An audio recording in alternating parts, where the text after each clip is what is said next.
Sabihin mo, energy! Pag sabihin radyo, sabihin mo, energy! Lihim ng liham. Ang pinakamakulit na girlfriend mo sa balat ng radyo. Isang magandang morning sa inyong lahat! Ako pa rin po nag-iisang girlfriend mo sa radio. My name is Lindsay.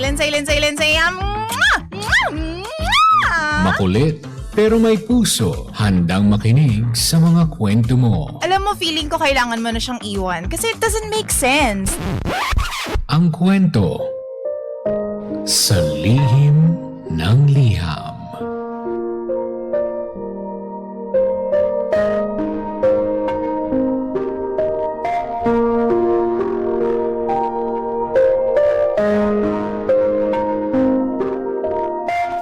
Mahal kong Lindsay, please hide my identity. Tago niyo na lamang po ako sa pangalang Feli. 36 years old, married for 11 years. Hindi ako proud sa ginawa ko, DJ Lindsay. Kaya siguro gusto ko rin marinig kung gaano ako nagkamali. Nagkaroon ako ng ibang lalaki. Pero, hindi dahil sa nahulog agad ako sa iba. Ginawa ko siya dahil gusto kong maramdaman ng asawa ko yung sakit na ilang taon niyang pinadaan sa akin. Si Dino, hindi niya tunay na pangalan, Lindsay. Siya yung mister ko. Unang nahuli kong may kausap na iba 4 years ago. Ang sabi niya, emotional lang at walang nangyari sa kanila. Pinatawad ko. Makalipas ang 1 taon, may nakita na naman akong hotel booking at messages sa kanyang telepono. Doon ko nalaman na hindi pala talaga tumitigil itong lalaki na ito. Halos gumuho ako noon. May 2 kaming anak at ayoko agad sirain yung pamilya namin. Nag-counseling kami, nagpalit siya ng number at nangakong magbabago. For a while, okay naman. Pero kahit tumigil siya, ako naman yung hindi makamove on sa ginawa niya sa akin. Kapag late siya umuuwi, kinakabahan ako. Kapag nag-aayos siya ng sarili, nagpapabango, naiisip ko, para kanino kaya?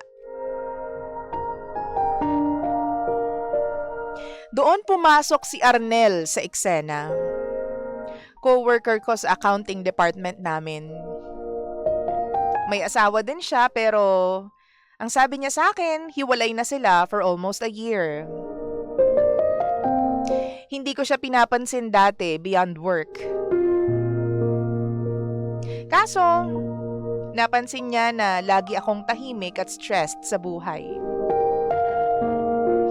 Nagsimula ang lahat sa lunch breaks, tapos chat tungkol sa office, hanggang sa naging personal ang lahat. Alam kong mali. Alam kong hindi tama na araw-araw kong inaabangan yung messages niya sa akin. May part sa akin, DJ Lindsay, na gusto ko yung feeling na may naghahanap sa akin. Yung may nag-aalala kung kumain na ba ako. Yung may nagsasabing maganda ako. Kahit matagal ko nang hindi naririnig kay Dino yun.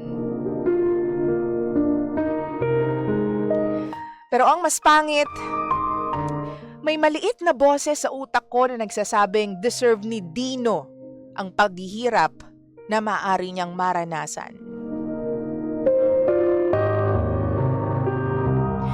Nagkita kami ni Arnel outside work twice na, DJ Lindsay. Sa second time, may nangyari na sa amin. Pag-uwi ko, hindi ako nakaramdam ng saya. Hindi rin paghihigante or satisfaction. Umupo lamang ako sa banyo at parang gusto kong masuka. Pero hindi agad ako tumigil. For almost 2 months, patago kaming nagkikita. Siguro kung gusto kong mahuli, ewan ko. Pero gusto kong dumating yung araw na makita ni Dino na kaya ko rin siyang saktan. Nangyari nga. Nakita niya yung messages sa tablet ko na nakasync. Sobrang galit niya, DJ Lindsay. Iyak siya ng iyak. Tinanong niya ako kung paano niya nagawa sa pamilya namin yon. At sinabi niyang hindi niya akalaing kaya kong gawin yung ginawa niya noon sa akin. Natawa na lang ako sa sobrang sama ng loob, DJ Lindsay. Ipinaalala ko sa kanya yung ilang beses na niloko niya ako. Pero habang sinasabi ko yun, nararamdaman kong ang pangit pakinggan. Kasi hindi naman nabawasan yung kasalanan ko dahil nauna siyang magloko.